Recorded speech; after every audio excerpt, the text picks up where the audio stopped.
we have this, it was Tito Buchanko who fixed it up.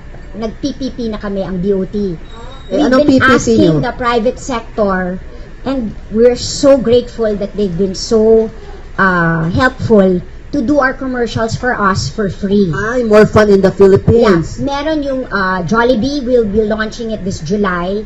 They're making, sa kanila lahat ang gastos. They're making more of promoting food of the Philippines sa kanila lahat. At may presence sila across, di ba? All over the world. Oo, All di ba? over the May world. presence sila. So we have, they're doing a commercial for us for free. Jollibee. Cebu Pacific already has made 2 commercials for us. PAL already has made online ads for us. Hertz also, Bench. Bench made 4 commercials for us. Ano yan? Yung theme kayo nag-provide? Kayo? Kami like for example yung sa Cebu Pacific, yung Jollibee, talagang it's more fun in the Philippines. Pero tinawag nilang food trip. Okay. Kasi food. Tapos yung Cebu Pacific, the first commercial was on sustainable tourism.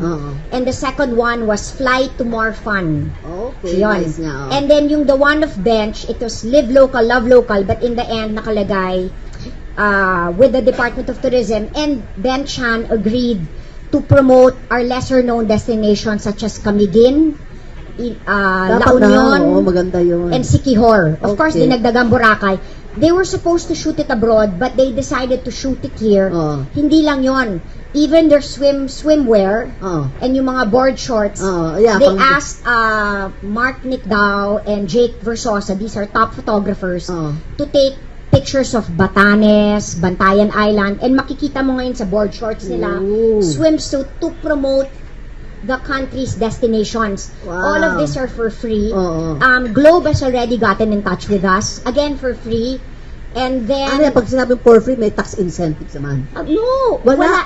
We call it nga bayanihan. I think whenever it comes to Department of Tourism and promoting the country, mas magaang yung private sector because all of us want to promote the country. Kasi ultimately sila ang beneficiaries ng tourism. Yes.